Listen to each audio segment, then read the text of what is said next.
दर्शकों नमस्कार, मैं हूं आपके साथ मीनल। आपका बहुत बहुत स्वागत है प्राइम टाइम में। और अब आगे बढ़ते हैं और देखते हैं सबसे पहले हेडलाइंस।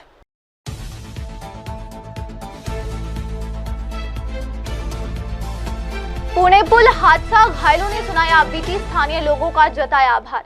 राजकोट में पूर्व मुख्यमंत्री विजय रूपाणी के अंतिम संस्कार से पहले शोभा यात्रा के लिए सुरक्षा के कड़े इंतजाम, राजकोट पुलिस तैयार। गुजरात में अमेरिकी अधिकारी और विमान दुर्घटना जांच ब्यूरो AAIB की टीम अहमदाबाद पहुंची। 12 जून के विमान दुर्घटना स्थल का करेगी निरीक्षण। और अब खबरें विस्तार के साथ। इंद्रायणी नदी पर हुए पुल हादसे में घायल हुए लोगों को अस्पताल में भर्ती कराया गया है। इलाज के दौरान उन्होंने अपने साथ हुई भयावह घटना की आपबीती साझा की। घायलों ने बताया कि हादसे के समय वे बेहद डर गए थे और स्थिति बहुत भयावह थी। कई लोग पानी में बह गए, कुछ फंस गए, लेकिन स्थानीय लोगों ने तत्काल मौके पर पहुंचकर जो मदद की वो बेहद सराहनीय थी। एक घायल व्यक्ति ने कहा, अगर स्थानीय लोग समय पर न पहुंच होते तो शायद हम आज जिंदा न होते। उन्होंने तुरंत हमें बाहर निकाला और अस्पताल पहुंचाया। घायलों ने प्रशासन के साथ उन सभी नागरिकों का आभार व्यक्त किया जिन्होंने मौके पर पहुंचकर रेस्क्यू ऑपरेशन में मदद की। जो कल हादसा, जो ब्रिज कोलैप्स हो गया, उस दुर्घटना में जो है आप इंजर्ड हो गए, वो क्या आप जानकारी दे पाएंगे कि किस तरीके का है?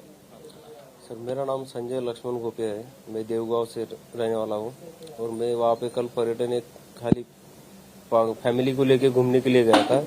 अभी जो इंस्टेंट हुआ है वो ऐसा कुछ पता ही नहीं था कि ऐसा कुछ होगा करके, पर वो जब पूरे लोग जो गर्दी हुआ वहाँ पे, तो उसकी वजह से सब लोग पुल पे खड़े थे, तो उसकी वजह से बैलेंस गया और वो पुल बहुत पुराना होने की वजह से नीचे गिर गया। तो गिरने के बाद किसी को पता ही नहीं चला कि अपन नीचे गिरे। जिसको जैसा याद आया वो वहाँ से पानी से बाहर निकला और बाहर जाके खड़ा रहा। फिर जो कुछ अच्छे लोग थे उन्होंने कुछ हाथ दे के वो जो बाकी लोग थे उनको भी किसी को बचाया, जिसको बचा सकते थे वो, पर कुछ लोग ऐसे थे कि उनको बचा नहीं पाए, जो बारिश में बह गए। कितने उस दौरान मौजूद थे? स्थानिक नागरिकों ने किस तरीके से मदद की ब्रिज को? वहाँ पे साधारणतः 70-80 लोग तो हो गए और जो स्थानिक लोग थे उन्होंने रस्सी लाया, किसी ने सीढ़ी लाया, उसकी वजह से फिर खींचने का ट्राई किया। पर जो लोग इंजर्ड थे उनको खड़ा भी नहीं रह सकते थे, तो उसकी वजह से उनको वो पॉसिबल नहीं था। पर जो अच्छे खासे खड़े हो सकते थे उनको जल्द से जल्द वहाँ से निकाल के उन्होंने बाहर निकाल के नदी के बाहर रख दिया कि जिन्हें वो एम्बुलेंस में डालकर हॉस्पिटल ले सके। ऐसा उन्होंने फिर उनकी वजह से ट्राई किया और वो आपके स्थानिक लोगों ने बहुत सारा मदद किया, जिसकी वजह से बहुत सी जानें बची। आप क्या कहना पाओगे कि किस तरीके का मंजर था जो ब्रिज कोलैप्स हुई उसमें? आप सर, अभी मंजर ऐसा बताने से बता नहीं पाऊंगा, क्योंकि वहाँ पे जो हुआ तो वो ऐसा किसी को पता ही नहीं था कि ऐसा कुछ होगा, और इतने कम टाइम में हुआ कि किसी को समझ में नहीं आया कि अपन नीचे गिरे हुए हैं। खाली नीचे गिरने के बाद जो होश में थे उनका एक ही मसला हुआ कि अपन कब बाहर निकल सकते हैं। और जिनके पैर अटके हुए थे, जैसे कि मेरा पैर वो अटका हुआ था, मुझे ये सोच रहा था कि मैं पहले फैमिली को बचाऊं, बाद में मैं देखूं। तो मैंने पूरे फैमिली को बाहर निकाला, उसके बाद मेरा पैर बाहर निकाला, तब जाके मुझे निकल आया। नहीं तो वो पत्थर गिरने की वजह से वो पैर पर गिरा था। संडे होने की वजह से हाँ, क्राउड ज्यादा था, उसकी वजह से वो सब लोगों की गर्दी हुई वहाँ पर। सरकार की तरफ से कुछ मदद की गई? अभी तक तो कुछ मिला नहीं है, अभी देखते हैं क्या कहते हैं सरकार।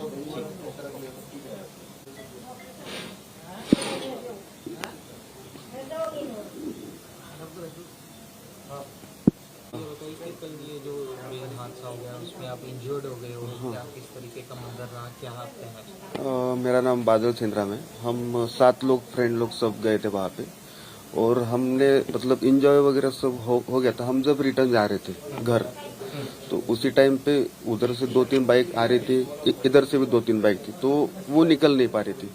तो उसकी वजह से वहाँ पे पूरी भीड़ लग गई, कम से कम 70 लोग वहाँ पे एकदम भीड़ लग गई। तो वो पुल सहन नहीं हो पाया उस पुल को, तो वन टाइम ही वो नीचे गिर गया पुल।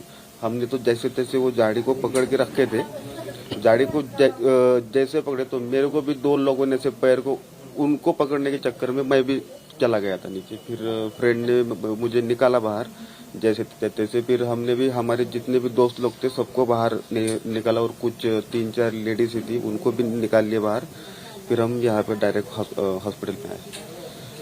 और क्राउडिंग वहाँ पे था, घूमने लोग आए थे? घूमने तो बहुत लोग थे वहाँ पे, 1000-2000 के आसपास, उससे ऊपर ही लोग थे। लेकिन पुल पे उस टाइम पे 70 से 80 लोग थे। मंजर रहा उस समय, क्या मंजर तो जब मैं निकला और हमारे फ्रेंड लोग को निकाल तो मेरे पैर के ऊपर एक लेडीज सोई हुई थी, एक फ्रेंड सोया हुआ था और मेरे सामने ही 2 लाशें पड़ी थी। तो बहुत भयंकर था वो मंजर, मेरे लिए तो बहुत बेकार था। कहाँ पे चोट मेरे को थोड़ा पैर में है और थोड़ी कमर में है, मोच है, और बाकी तो सब थोड़ा नॉर्मल है अभी। स्थानिक लोगों ने किस तरीके से वहाँ पे मदद की? स्थानिक लोग उसके 15-20 मिनट बाद सब लोग आए वहां से। स्थानिक लोगों ने रस्सी वस्सी सीढ़ी वीढ़ी लाए और सबको एक एक करके जो ठीक ठाक थे सबको ऊपर लिए, और जो ज्यादा इंजर्ड थे तो उनको बांध के उन्होंने ऊपर ले लिए थे। सरकार की तरफ से कुछ क्या मदद की गई है? NDRS की टीम आई थी वहां पे,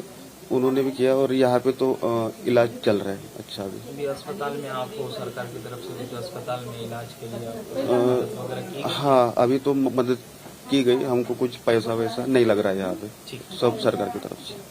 और अब अगली खबर। गुजरात के पूर्व मुख्यमंत्री विजय रूपाणी के अंतिम संस्कार से पहले निकलने वाली शोभा यात्रा को लेकर राजकोट पुलिस ने सुरक्षा के पुख्ता इंतजाम किए हैं।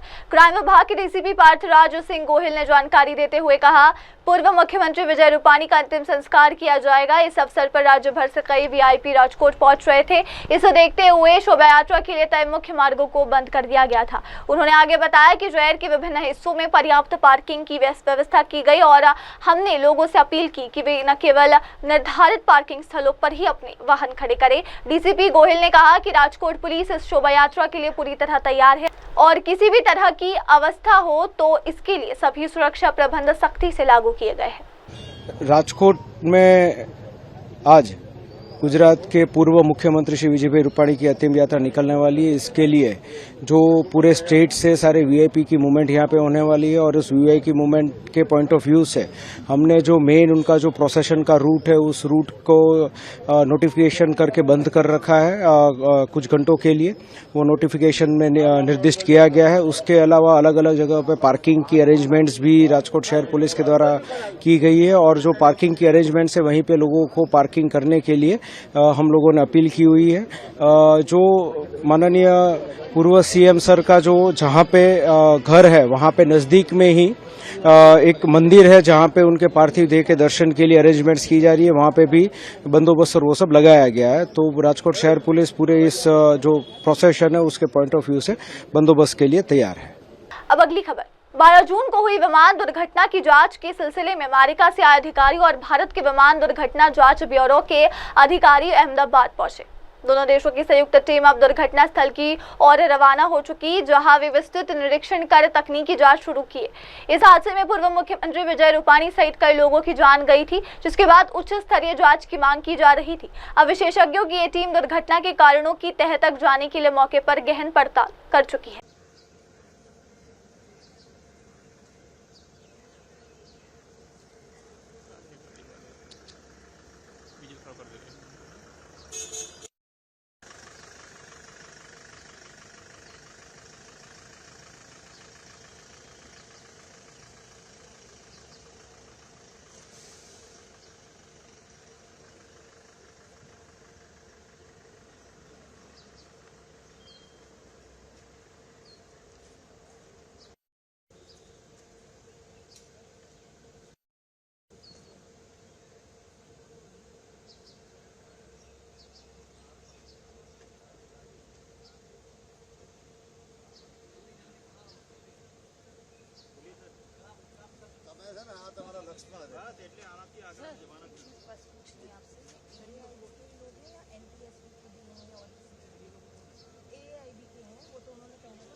वही है डीजीसीए और एआईबी।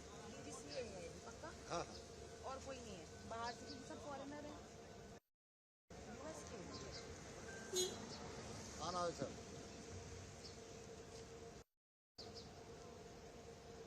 અત્યારે जो जा रहे हैं या जा रहे हैं, कहाँ जा रहे हैं? वापस जा रहे हैं या साइड पे जाएंगे? साइड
ચલતા है तो ત્યાં પછી છે ને ભાઈ આડું કરી દો એની પાછળ મારી દો આજે ના વચ્ચે हाँ हम आगे नहीं आएंगे।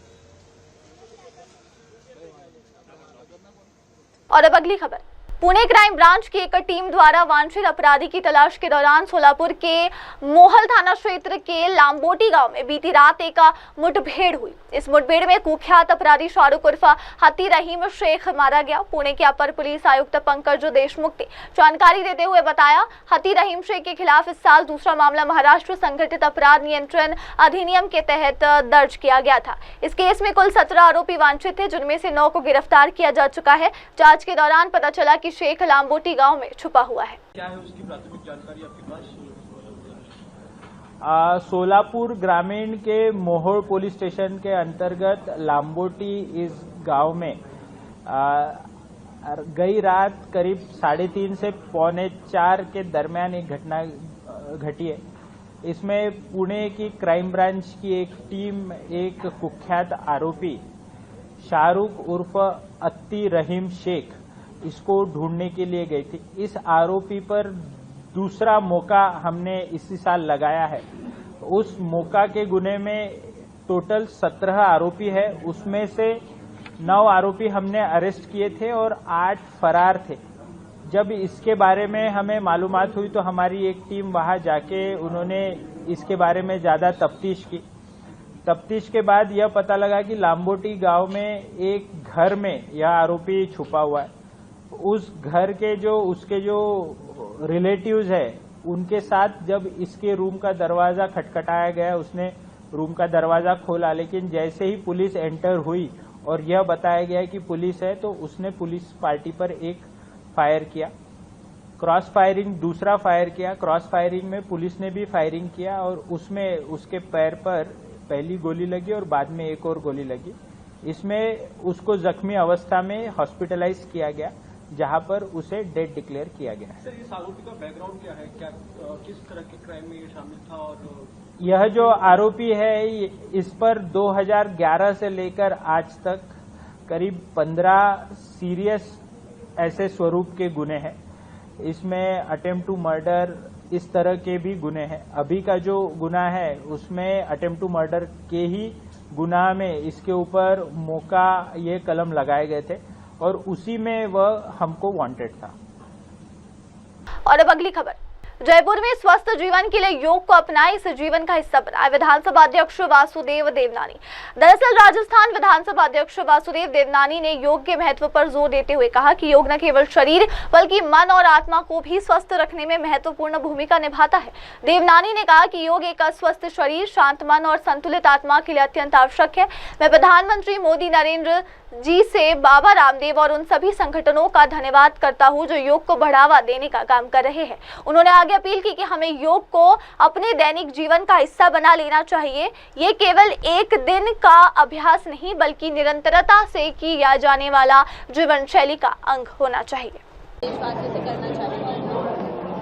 इस विश्व योग दिवस के 11वें के अवसर पर हमने पूर्व तैयारी की दृष्टि से आज विधानसभा के साथी गणों के साथ, जिसमें मंत्री और विधायक गण भी थे और विधानसभा के भी सारे सदस्य थे, उनके साथ योग करने का जो सौभाग्य प्राप्त हुआ। मैं समझता हूँ योग हमारे शरीर के लिए, मन के लिए, बुद्धि के लिए, आत्मा के लिए बहुत आवश्यक है। क्यों सारे शरीर जब तक स्ट्रेचिंग नहीं होगा, उसका व्यायाम नहीं होगा, तब तक हमारा मन भी चंचल होता हुआ भटकता रहता है। और आज इस शरीर के लिए स्वस्थ रहना जो आवश्यक है, क्योंकि ईश्वर ने हमको ये शरीर दिया है, इसको संभाल के रखना भी हमारा काम है। मैं धन्यवाद दूंगा, आभार व्यक्त करूंगा हमारे माननीय प्रधानमंत्री जी का और बाबा रामदेव का, और साथ में इससे जुड़ी फिर धीरे धीरे क्रीड़ा भारती सहित अन्य कई संस्थाएं जो इसका जुड़ गई हैं और योग का प्रचार प्रसार कर रही हैं। एक सुखद अनुभूति हो रही है कि शरीर एक बिल्कुल स्वस्थ और चिंता मुक्त रहा है। उसके आधार से आपके आज फेफड़े भी जो आज इस कोविड के कारण कमज़ोर हो गए थे, अनुलोम विलोम करते हैं तो उससे फेफड़े भी मजबूत बनते हैं।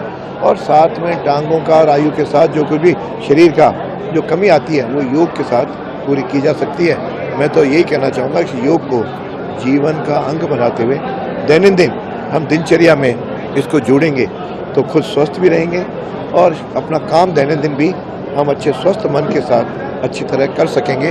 हमारी क्षमता में भी वृद्धि होगी और हमारे कार्य क्षेत्र में हम सफलता अर्जित करेंगे।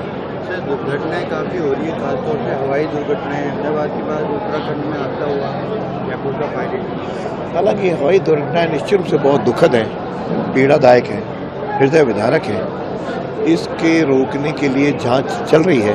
मैं तो जांच के परिणाम आने के बाद इसके लिए जो कुछ उचित कदम होंगे वो निश्चित रूप से सरकार भी उठाएगी, संबंधित कंपनियां भी उठाएंगी और हम लोग भी उसके प्रति सतर्क रहेंगे। कांग्रेस रिटायर्ड जज से जांच की बात करी है अहमदाबाद में। देखो, ये विषय सरकार का है, निष्पक्ष जांच होनी चाहिए और उसमें जज की तुलना में मैं समझता हूँ इसके जो एक्सपर्ट हैं एविएशन के, यदि वो इसकी जांच करते हैं और उसमें एविएशन अधिकारी भी समय समय पर रहें, उससे रिटायर्ड यदि एविएशन अधिकारी करते हैं तो इससे ज़्यादा सुखद हमारे पास कारण के सामने आएंगे और सबके सामने कारण आने वाले हैं। इसलिए इसमें किससे जांच हो, मैं समझता हूँ इसमें प्रशासन को सबकी बात सुन करके सही निर्णय करने चाहिए। और अब अगली खबर। तमिलनाडु में तूतीकोरिन के मछुआरे 61 दिवसीय वार्षिक प्रतिबंध के बाद फिर समुद्र में उतरे। 61 दिनों के वार्षिक मछली पकड़ने के प्रतिबंध समाप्त होने के बाद तूतीकोरिन के मछुआरे एक बार फिर समुद्र में मछली पकड़ने के लिए रवाना हो गए। ये प्रतिबंध मानसून के दौरान मछलियों के प्रजनन काल की रक्षा के उद्देश्य से हर वर्ष लगाया जाता है और ये भारतीय तटरेखा के विभिन्न हिस्सों में प्रभावी रहता है। इस वर्ष ये रोक 1 अप्रैल से 31 मई तक लागू रही। प्रतिबंध के समाप्त होने से मछुआरे में एक बार फिर उत्साह का माहौल है। वे अपनी नौकाएं और जाल तैयार कर समुद्र की ओर लौट रहे हैं, जिससे तटीय क्षेत्र में फिर से आर्थिक गतिविधियों में तेजी आने की उम्मीद है। स्थानीय प्रशासन ने मछुआरे से अपील की कि वे समुद्री जीवन की सुरक्षा और सतत मछली पालन के नियमों का पालन करते हुए अपनी गतिविधियां करें।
अब अगली खबर।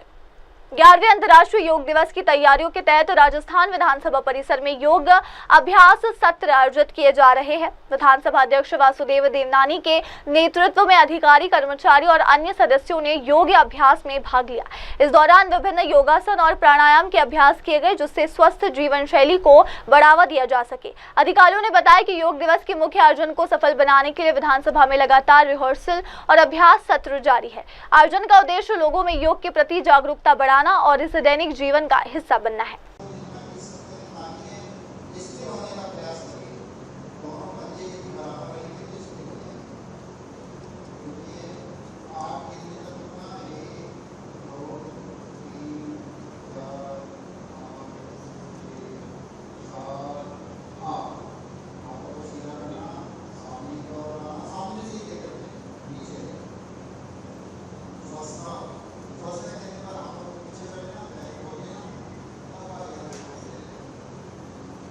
ताड़ासन के बाद अगला आसन है जानते हैं करने के लिए वृक्ष बहुत उपयोगी है।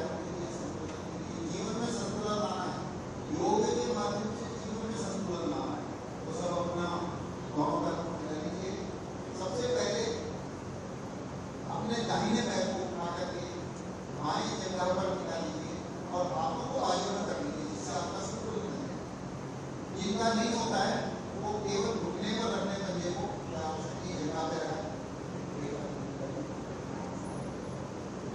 घुटने पे टिका लें, संतुलन बनाइए और फिर धीरे धीरे हाथ को ऊपर ले जाइए और फिर ऊपर ले जाकर नीचे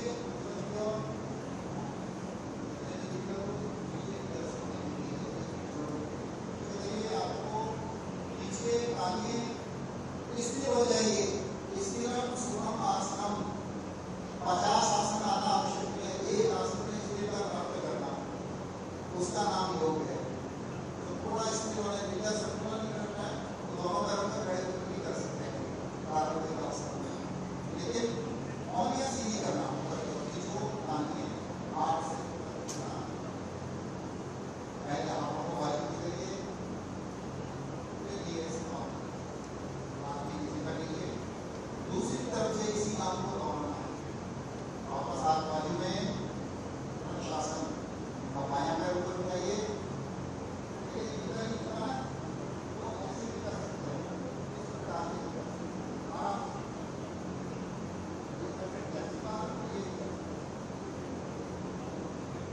और अब अगली खबर। हरियाणा में मुख्यमंत्री नायब सिंह सैनी ने 288 करोड़ रुपए की परियोजनाओं का किया उद्घाटन व शिलान्यास।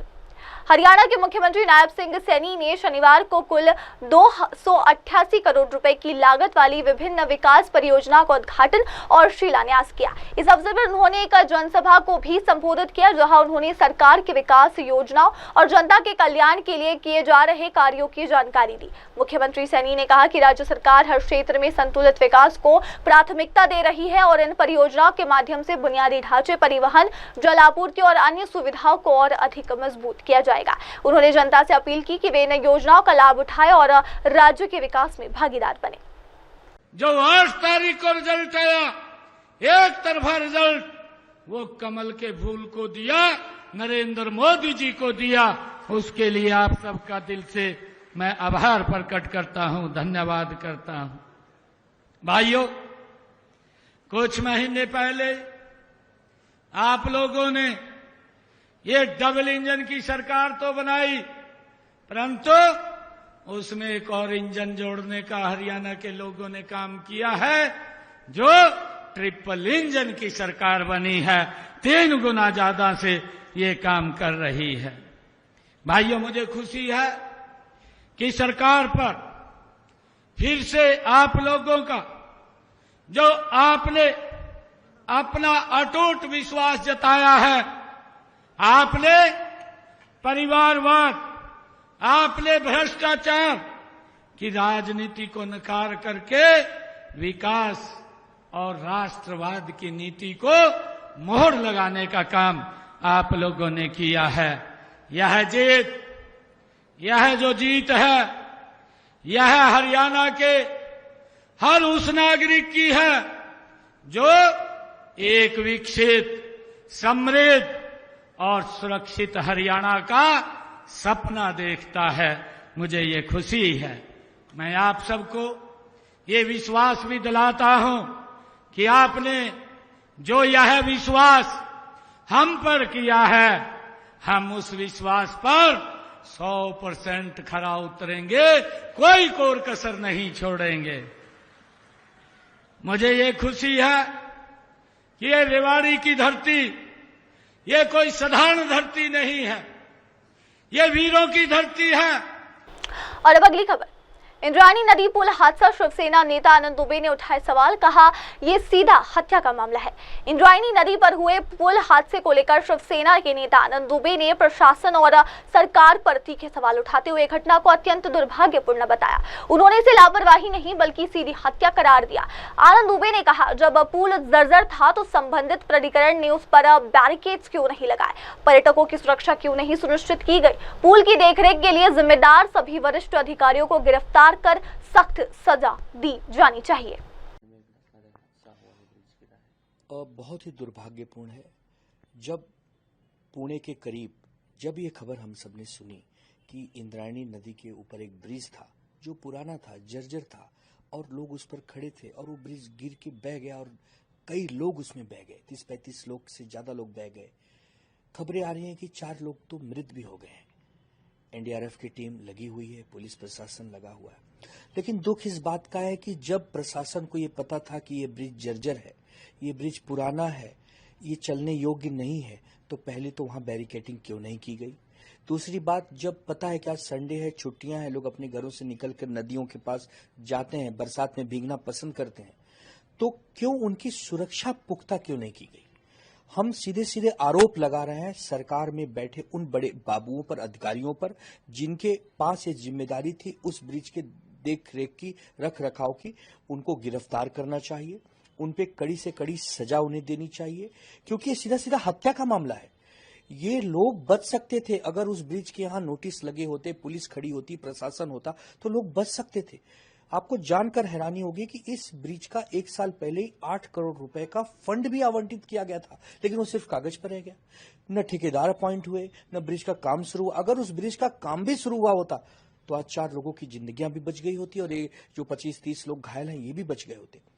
ये जो सरकार में बैठे मंत्री हैं, ये जमा कर रहे हैं खोखे, भ्रष्टाचार करके कमा रहे हैं खोखे और जनता के जान के साथ कर रहे हैं धोखे। ये कैसी सरकार है? क्या इसीलिए हमने इन सरकारों को चुना था? जब आपके पास चुनाव आता है तो आप कहते हैं हम अपनी लाडली बहनों को ये देंगे, आशा वर्कर को ये देंगे, किसानों को ये देंगे, और 8 करोड़ रुपए आपने आवंटित किया और आज तक उसको ठेकेदार आपने नहीं चयनित किया, आपने टेंडर नहीं किया, ब्रिज नहीं बना। तो हम सीधा सीधा मांग कर रहे हैं देवेंद्र फडणवीस जी से कि ये सीधा सीधा हत्या की गई है हमारे निर्दोष लोगों की, जिनकी कोई गलती नहीं है। और उस पर गिरीश महाजन जैसे मंत्री ये बयानबाजी दे रहे हैं कि लोगों को समझदारी दिखाना चाहिए, लोगों को भी अपने जान की परवाह करनी चाहिए, लोगों को भी जरा ब्रिज पे नहीं जाना चाहिए। लोग जाएंगे, लोग छुट्टियां मनाना चाहते हैं। हमारे देश में लोगों का शौक रहा है घूमना फिरना। पुणे के लोग जिस प्रकार एक दिन आनंद का लेना चाहते हैं, सरकार उन्हें दे नहीं सकती। आज जिस प्रकार पुणे की कानून व्यवस्था की दुर्गति हुई है और लोगों से छुपा नहीं है, अब लोग पर्यटन बन के भी नहीं घूम सकते। यही तो बरसात का 1-2-4 महीने का मौसम होता है कि लोग अपनी खुशियां जाहिर करते हैं, और इस सरकार के निकम्मेपन की वजह से, लापरवाही की वजह से आज जिंदगियां मौत के पास जा रही हैं। बहुत ही दुर्भाग्यपूर्ण है। हम यही कहेंगे देवेंद्र जी से और अजीत दादा से। अजीत दादा भी पुणे से आते हैं, वो बड़े नेता है, उप मुख्यमंत्री। हम कहेंगे कि जो भी अधिकारी दोषी हो इसमें बचने न पाए, जिसकी भी गलती है, जिसकी भी अनियमितता है, सबको सलाखों के पीछे भेजना है और भविष्य में ऐसी घटना न घटे इसके लिए जितने पुराने ब्रिजेस हैं सबके ऑडिट होने चाहिए, सबकी एक प्रकार से जांच होनी चाहिए, नियमित जांच होनी चाहिए, और जितने पर्यटन स्थल हैं वहां पर सुरक्षा मुहैया होनी ही चाहिए। अन्यथा ऐसे हादसे जब होंगे तो हम तो अपने स्वजन खो रहे हैं। किसी दिन हम सुन रहे हैं मुंबई से अहमदाबाद से लंदन जा रही है फ्लाइट, वहां पे लोग मृत हो जा रहे हैं, कहीं हेलीकॉप्टर दुर्घटनाग्रस्त हो जा रही है, कहीं लोग पुल में बह जा रहे हैं। ये हो क्या रहा है? केंद्र में बीजेपी की सरकार, राज्य में बीजेपी की सरकार।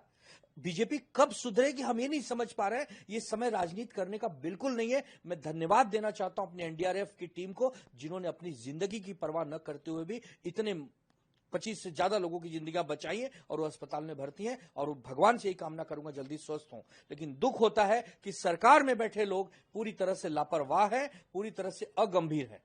सरकार की तरफ से 5 लाख रुपए का जो है मुआवजा, 5 लाख रुपया देकर आप क्या हासिल करना चाहते हैं, क्या सिद्ध करना चाहते हैं? क्या बहुत प्रेम करते हैं जनता से? नहीं, दुर्भाग्य है कि पहले आप हमें मार डालो, फिर आप हमें 5 लाख रुपया देके हमारे जख्मों पे नमक छिड़क रहे हो। नहीं चाहिए किसी को 5 लोगों को अपने स्वजन चाहिए, अपने प्रिय छोटे छोटे मासूम बच्चे अपने मम्मी पापा के साथ, अपने दादा दादी के साथ घूमने जाते हैं, पर्यटन स्थल पे जाते हैं, थोड़ा सा लुत्फ उठाते हैं, सेल्फी लेना चाहते हैं, रील बनाना चाहते हैं, उनकी जिंदगियों को आपने नरक बना दिया। इस सरकार ने, जब से ये सरकार अस्तित्व में आई है 2024 के नवंबर से, तब से ये सरकार जनता की काम नहीं कर रही है। ये तीन तिगाड़ी काम बिगाड़ी, ये जो तीनों मिलके सरकार को लूट रहे हैं ना, इससे जनता त्राही त्राही कर रही है। और अब जनता सड़कों पर आए बिना रुकेगी नहीं। हम आज विपक्ष में हैं, हम यही मांग करेंगे कि कोई भी अधिकारी इसमें बख्शा ना जाए, छोटी मछली के साथ साथ बड़ी मछली भी पकड़ी जाए। सर, इस पूरे मामले में पीएम ने भी सीएम को कॉल किया था और इस पूरे मामले में जो जानकारी है वो पीएम की तरफ से ली गई है। नहीं, ठीक है, वो प्रधानमंत्री जी, हम देखिए, हम इसमें पहले कह रहे हम राजनीति नहीं करना चाहते। एक प्रधानमंत्री होने के नाते, गृह मंत्री होने के नाते, चीफ मिनिस्टर होने के नाते लोग एक दूसरे से संवाद करते हैं। लेकिन प्रधानमंत्री जी को ये पूछना चाहिए आदरणीय देवेंद्र फडणवीस जी से कि तुमने इतनी बड़ी लापरवाही कैसे करवा दी? तुम चीफ मिनिस्टर हो, तुम्हारे कैबिनेट के अधीन ये सारे काम होते हैं, चीफ सेक्रेटरी के पास बहुत सारे टेंडर की बात जाती है, इसकी जो मीटिंग होती है क्यों नहीं होती रेगुलर मीटिंग? क्यों ये इरेगुलरिटी आप कर रहे हैं? क्यों जब वो ब्रिज जर्जर था तो उसकी आपने ऑडिट नहीं करवाई, और ऑडिट करवाई तो उसका टेंडर क्यों नहीं निकलवाया? टेंडर नहीं निकलवाया तो उसका ब्रिज क्यों नहीं बना? एक से एक तार जुड़े हैं, आप पाएंगे इसमें बहुत लोग पकड़े जाएंगे। ये बहुत बड़ी लापरवाही का विषय है, ये सीधा सीधा हत्या का मामला है। 2025 जब से शुरू हुआ है तब से आप लोग देख रहे देश में कोई ना कोई दुर्घटनाएं बड़ी बड़ी हो रही है, और उसमें महाराष्ट्र का एक ना एक व्यक्ति तो जरूर होता है। मैं वही कह रहा हूं कि ये देखिए, पहली बात तो दुर्घटना जब होती है और अपना कोई मृत होता है तो बहुत दुख होता है। लेकिन जब सरकार ही इन्वॉल्व हो और सरकारी बाबू इसमें पूरी तरह से लिप्त हों, उनकी गलतियों, उनकी खामियाजा की वजह से लोगों की जिंदगी चली जाए, तब हम सवाल पूछेंगे। हम ये सवाल पूछेंगे कि उस ब्रिज को आपने जर्जर घोषित क्यों नहीं किया, बैरिकेटिंग क्यों नहीं की, वहां पे पुलिस प्रशासन क्यों नहीं था? 40-50 लोग उस जर्जर इमारत पे खड़े होके कैसे खड़े हुए? आप लापरवाह हैं। सरकार में बैठा जो मावड़ लोकसभा के अंतर्गत आने वाला इंद्राणी ब्रिज के एरिया जो है जहां ये हादसा हुआ है, वो वहां के जो सबसे बड़े जिम्मेदार बाबूज हैं वो जिम्मेदार हैं, अधिकारी जिम्मेदार हैं, वहां के जो प्रशासन है जिम्मेदार है, उन सब को गिरफ्तार करके कड़ी से कड़ी सजा देकर मनुष्य वध का गुनाह, मतलब हत्या का गुनाह उन पर चलाना चाहिए। और अब अगली खबर, लुधियाना उपचुनाव प्रचार के दौरान दिल्ली की सीएम रेखा गुप्ता का हमला, दिल्ली को लूटा अब पंजाब की बारी। लुधियाना पश्चिम उपचुनाव के प्रचार अभियान के दौरान दिल्ली की मुख्यमंत्री रेखा गुप्ता ने आम आदमी पार्टी के शीर्ष नेताओं पर तीखा हमला बोला है। उन्होंने कहा, अरविंद केजरीवाल, मनीष सिसोदिया और सत्येंद्र जैन ये सभी जमानत पर बाहर है। इन्हें दिल्ली की जनता के पैसे की लूट और घोटालों का जवाब देना होगा। अब पंजाब का खजाना लूटा जा रहा है। रेखा गुप्ता ने आरोप लगाया कि दिल्ली में किए गए कथित घोटालों की जांच अभी भी पूरी नहीं हुई है और अब वही भ्रष्टाचार पंजाब में दोहराया जा रहा है। उन्होंने जनता से अपील की कि ऐसे नेताओं को जवाबदेह ठहराए और आने वाले उपचुनाव में सही निर्णय ले। और 11 साल में हजारों करोड़ रुपए का गबन करके जब तक दिल्ली के लोग समझे, जब तक सरकार हटाई, जब तक उनको धक्का दिया, फटाफट भाग करके पंजाब के साथ आ चिपके,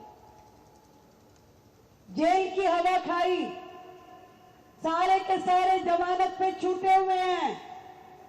दिल्ली के कोर्ट में आज भी नाम लिखा है, रोज सुनवाई होती है, हाजिरी भरने जाना पड़ता है। चाहे केजरीवाल हो, चाहे सिसोदिया हो, सत्येंद्र जैन हो, एक एक जने को रोज हाजिरी लगती है कोर्ट में, जवाब देना पड़ता है ढेर सारे घोटालों का जो दिल्ली की जनता का पैसा उन्होंने लूटा।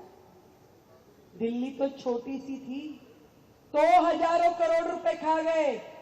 झाड़ू ने झाड़ू चलाई पर दिल्ली की धूल मिट्टी पे नहीं, खजाने पे झाड़ू चला दी। और अब निगाह है पंजाब के खजाने पे। निगाह क्या है? रोज लुट रहा है। जितने साल रहेंगे, जितने दिन रहेंगे, जितने घंटे रहेंगे, आप समझ लीजिए रोजाना पंजाब का खजाना लूटा जा रहा है, जो कि पंजाब की गाड़ी खून पसीने की कमाई है, आपकी मेहनत का पैसा है। और खा कौन रहा है?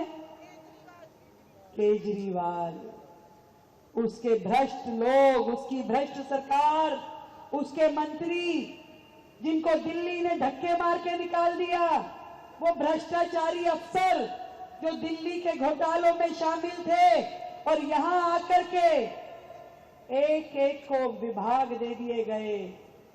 सारे वही लोग हैं, चेक कर लेना।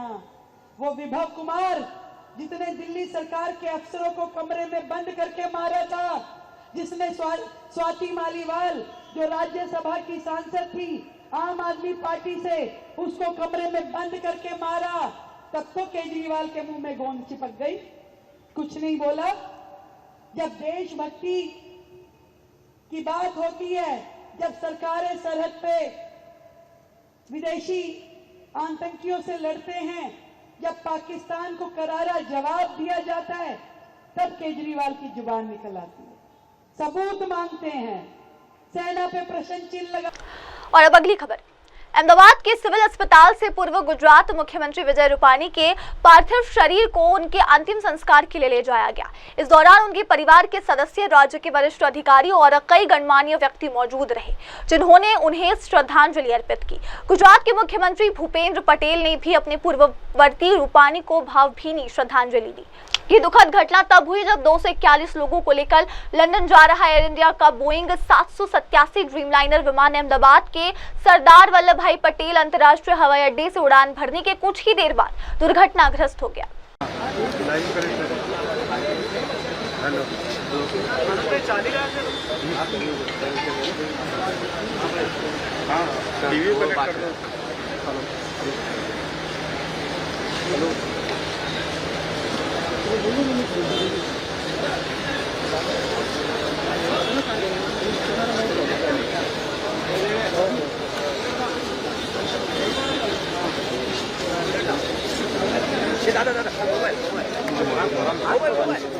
एलसीडी तोड़ो,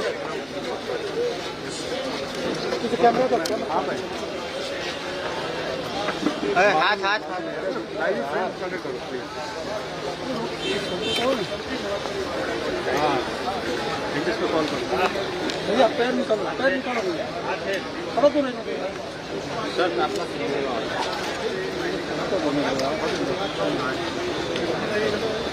क्या अरे आप वर्षन सर पॉलीमर आम कर लो, देखिए नीचे नीचे नीचे शिक्षा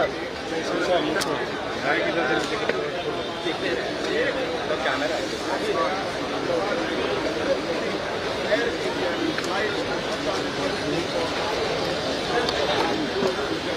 थोड़ा नीचे रो ना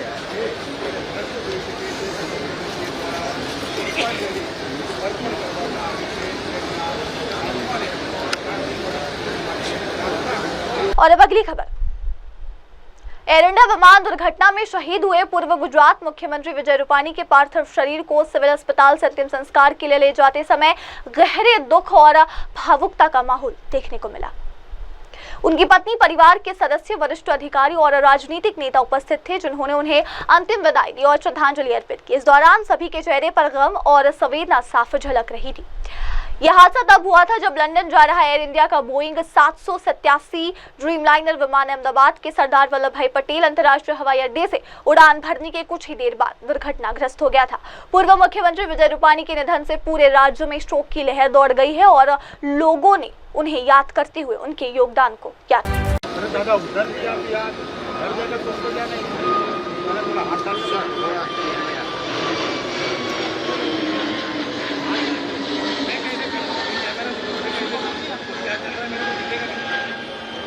मुझे बताओ ना, अब आप देख रहे हो।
सर थोड़ा कैमरा डाउन करूँ।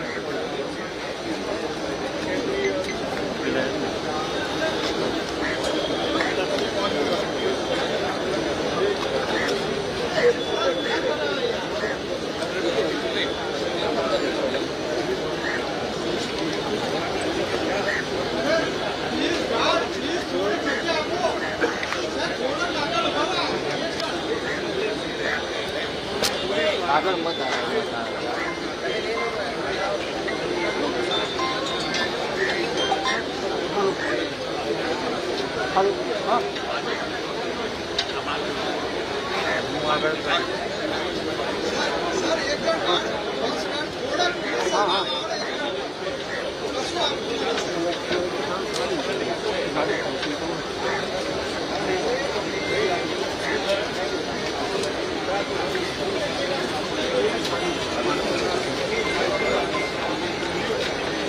पूरे एकदम पूरे चांगलं लागतात आणि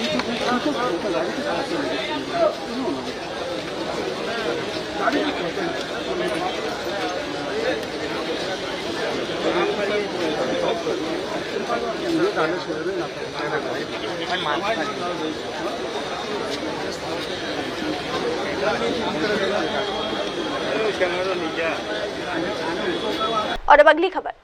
कॉन्फ्रेंस 2025 केंद्रीय मंत्री गृह मंत्री अमित शाह ने राहत आयुक्तों, सिविल डिफेंस और आपदा प्रतिक्रिया बलों को संबोधित किया।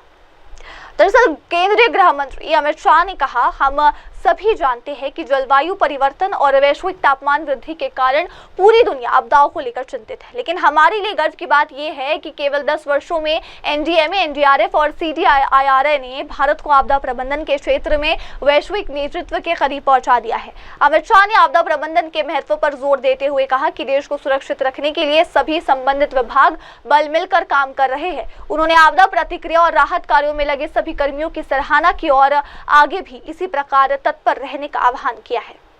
हम सब जानते हैं कि जलवायु परिवर्तन और ग्लोबल वार्मिंग के कारण आज पूरा विश्व आपदाओं से चिंतित है, मगर हम सब के लिए आनंद का विषय है कि 10 साल के अंदर एनडीएमए, एनडीआरएफ और सीडीआरआई, ये 3 संस्थाओं ने भारत को आपदा प्रबंधन के क्षेत्र में ग्लोबल लीडर बनाने के करीब ले जाकर खड़ा कर दिया है। और ये हम सब के लिए बड़ा आनंद का विषय। एनडीएमए ने नीति विषयक संरचना करना, शोध कार्य करना, अनेक प्रकार के अभ्यास के लेखों को लोगों तक पहुंचाना, कई एप्स बनाना और ओवरऑल कोऑर्डिनेशन नीति विषयक विषयों का एनडीएमए ने बहुत अच्छा किया है। और एनडीआरएफ की मैं बात करता हूं तब मेरे ही विभाग के तहत काम करने वाला संगठन है, मगर मैं बेझिझक होकर कह सकता हूं कि पूरे देश में एनडीआरएफ ने अपनी एक छवि बनाई है ख्याति भी अर्जित की है और सम्मान भी प्राप्त किया है। और एनडीआरएफ के संरचना में एसडीआरएफ का भी बहुत बड़ा रोल रहा है। एसडीआरएफ के जवानों को एनडीआरएफ के तर्ज पर ट्रेन करने के लिए भी एनडीआरएफ ने बहुत बड़ा काम किया है। और जब मैं कहता हूं कि भारत ग्लोबल लीडर बनने के कगार पर है, तब हमने वैश्विक स्तर पर भी सीडीआरआई के माध्यम से ढेर सारी प्रसिद्धि भी प्राप्त की है और स्वीकृति भी प्राप्त। और अब बढ़ते अगली खबर की ओर। राहत आयुक्त और आपदा प्रतिक्रिया बलों की कॉन्फ्रेंस में केंद्रीय गृह मंत्री अमित शाह का संबोधन। केंद्रीय गृह मंत्री अमित शाह ने राज्यों और केंद्र शासित प्रदेशों के राहत आयुक्तों तथा आपदा प्रतिक्रिया बलों की कॉन्फ्रेंस को संबोधित करते हुए कहा कि जलवायु परिवर्तन और ग्लोबल वार्मिंग के कारण पूरी दुनिया आपदाओं को लेकर चिंतित है। उन्होंने कहा, ये हम सभी के लिए हर्ष की बात है कि मात्र 10 वर्षों में एनडीएमए, एनडीआरएफ और सीडीआरए जैसे 3 प्रमुख संस्थानों ने भारत को आपदा प्रबंधन के क्षेत्र में वैश्विक नेतृत्व के बेहद करीब ला दिया है। सब जानते हैं कि जलवायु परिवर्तन और ग्लोबल वार्मिंग के कारण आज पूरा विश्व आपदाओं से चिंतित है। मगर हम सब के लिए आनंद का विषय है कि 10 साल के अंदर एनडीएमए, एनडीआरएफ और सीडीआरआई, ये 3 संस्थाओं ने भारत को आपदा प्रबंधन के क्षेत्र में ग्लोबल लीडर बनाने के करीब ले जाकर खड़ा कर दिया है। और ये हम सब के लिए बड़ा आनंद का विषय। एनडीएमए ने नीति विषयक संरचना करना, शोध कार्य करना, अनेक प्रकार के अभ्यास के लेखों को लोगों तक पहुंचाना, कई एप्स बनाना और ओवरऑल कोऑर्डिनेशन नीति विषयक विषयों का एनडीएमए ने बहुत अच्छा किया है। और एनडीआरएफ की मैं बात करता हूं तब मेरे ही विभाग के तहत काम करने वाला संगठन है, मगर मैं बेझिझक होकर कह सकता हूं कि पूरे देश में एनडीआरएफ ने अपनी एक छवि बनाई है, ख्याति भी अर्जित की है और सम्मान भी प्राप्त किया है। और एनडीआरएफ के संरचना में एसडीआरएफ का भी बहुत बड़ा रोल रहा है। एसडीआरएफ के जवानों को एनडीआरएफ के तर्ज पर ट्रेन करने के लिए भी एनडीआरएफ ने बहुत बड़ा काम किया है। और जब मैं कहता हूं कि भारत ग्लोबल लीडर बनने के कगार पर है, तब हमने वैश्विक स्तर पर भी सीडीआरआई के माध्यम से ढेर सारी प्रसिद्धि भी प्राप्त की है और स्वीकृति भी प्राप्त की है। मित्रों, ये 10 साल के अंदर डिजास्टर रिस्पांस के लिए ये दशक जो है बड़ा परिवर्तनकारी दशक माना जाएगा। जब भी भारत के डिजास्टर रिस्पांस का इतिहास लिखा जाएगा, ये 10 साल संक्रांति काल के 10 साल के रूप में इतिहास को इसको नोट करना पड़ेगा। ये 10 साल में क्षमता, गति, दक्षता और सटीकता, ये चारों क्षेत्रों में हमने बहुत नोंदपात्र सिद्धियां हासिल की हैं। हमने न केवल क्षमता को बढ़ाया है, इसको संवर्धित कर सातत्यपूर्ण तरीके से तहसील तक पहुंचाने का काम किया है। हमने गति का भी ध्यान रखा है, क्योंकि डिजास्टर मैनेजमेंट के किसी भी काम में गति का बहुत महत्व होता है। समय पर डिजास्टर मैनेजमेंट का काम होना और लोगों को बचाना, ये सबसे महत्वपूर्ण है।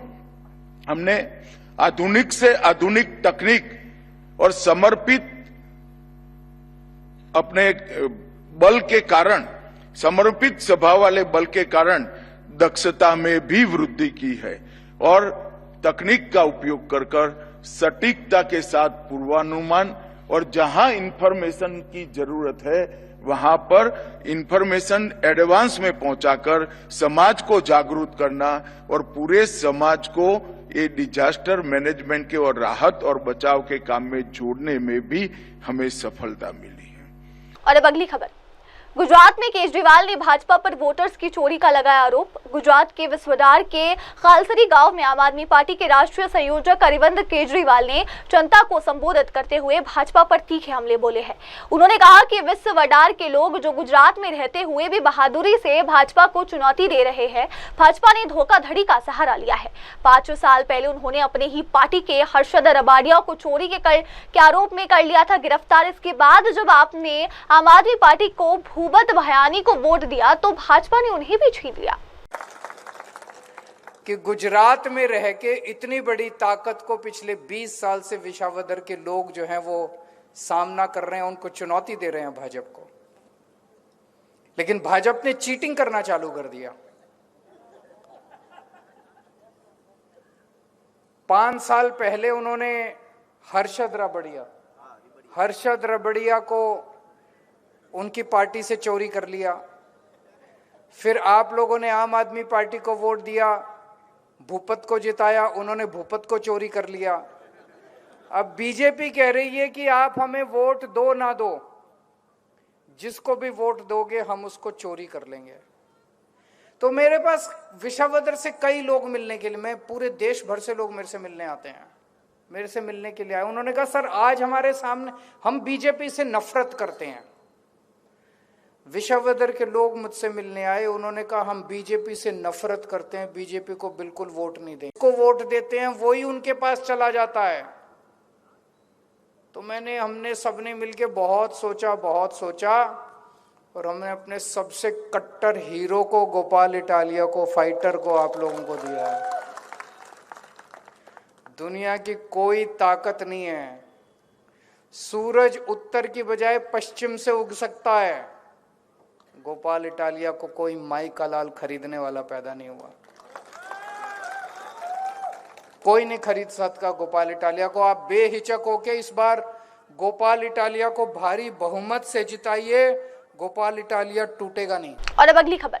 दिल्ली में अहमदाबाद विमान हादसे पर बोले सीपीआई महासचिव डी राजा। ड्रीमलाइनर देश का गर्व, इतनी बड़ी चूक कैसे हुई? अहमदाबाद में हुए एयर इंडिया विमान हादसे को लेकर सीपीआई के महासचिव डी राजा ने गहरा शोक व्यक्त किया और सरकार से निष्पक्ष जांच की मांग की।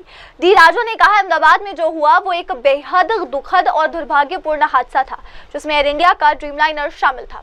एयर इंडिया और ड्रीमलाइनर को देश का गर्व माना जाता है, फिर ऐसा हादसा आखिर कैसे हो गया? उन्होंने सवाल उठाया कि क्या विमान के रखरखाव में कोई चूक हुई या एयरपोर्ट और रनवे प्रबंधन में कोई कमी थी, कि अभी स्पष्ट नहीं है। What happened in Ahmedabad? It was a tragic accident, very tragic accident. That too, it happened with the Air India plane, Dreamliner, and Air India is supposed to be considered to be the pride of the nation. It is national carrier. How such accident could take place? What was the failure? On the part of maintenance of aircrafts, maintenance of airports, runways. We do not know what was the lapse. Now government has ordered an enquiry, high-level enquiry. That high-level enquiry must do very objective investigation. And try to find out the cause of the accident, because there can be technical problems, there can be ground maintenance problems. We do not know actually, but one thing is clear, there are complaints about poor maintenance of aircraft. People keep talking about poor maintenance of aircraft and lack of manpower, and even in the airports there are many technical snags. अगली खबर। आंध्र प्रदेश में केंद्रीय मंत्री पीयूष गोयल ने CM Chandrababu Naidu से की मुलाकात। विकास को लेकर हुई सकारात्मक चर्चा। केंद्रीय मंत्री पीयूष गोयल ने आंध्र प्रदेश के मुख्यमंत्री एन चंद्रबाबू नायडू से वेलगापुरी में मुलाकात की और राज्य के विकास से जुड़े कई अहम मुद्दों पर चर्चा की। बैठक के बाद पीयूष गोयल ने कहा कि अधिकारियों के साथ बहुत ही रचनात्मक चर्चा रही। मेरे सहयोगी मंत्रियों के साथ हमने 3 विकास नोड्स की प्रगति की समीक्षा की, संभावित उद्योगों पर चर्चा की जिन्हें हम आकर्षित कर सकते हैं और केंद्र तथा राज्य सरकार के सहयोग से विकास को गति देने के उपायों पर विचार किया गया। With the officials of the Industrial Development Corporation and the national body, which are together developing 3 industrial nodes in Andhra Pradesh. We also extensively reviewed, along with my colleague Minister Mr. Pemasani and Industries Minister Mr. Bharat, the development of all the 3 nodes, potential industries that we can attract, how we can speed up the development of the 3 nodes being set up in partnership with central government and Andhra Pradesh government, and potentially what more we can do to attract different sectors, foreign direct investment, and promote job generation in the state of Andhra Pradesh. We also saw very good progress in the new campus of NID, National Institute of Design, which has come up very beautifully in Kakinada. And I believe the Tobacco Board has also made very good progress with the farmers over the last 4 years, almost doubling their income. Of course, there is issues about excess production which will have to be curtailed. Otherwise, these good prices are not sustainable, and therefore I have directed the officials to make sure that excess production should no more be allowed, and we should have production as per the approved plan so that the prices can be maintained at a reasonable level. Otherwise, everybody will suffer. I'm also very happy to share with you that I've had very good discussions with Chandrababu Naidu Garu, Honorable Chief Minister of Andhra Pradesh, about the overall plans to promote industry and exports from Andhra Pradesh. And we are very confident that in the years to come, Andhra Pradesh will continue to grow, will continue to lead in terms of industrial development, to promote the prosperity of all the 1.6 crore families of Andhra Pradesh. दर्शकों, फिलहाल के लिए बस इतना ही। अब लेते एक छोटा सा ब्रेक के बाद देखेंगे और जानेंगे देश दुनिया की तमाम बड़ी खबरें। तब तक के लिए आप देखते रहिए MNS न्यूज टीवी और जुड़े रहे मेरी सहयोगी शुभा के साथ। नमस्कार। नमस्कार, मैं हूं Abhishek Bachchan. Keep watching MNS news.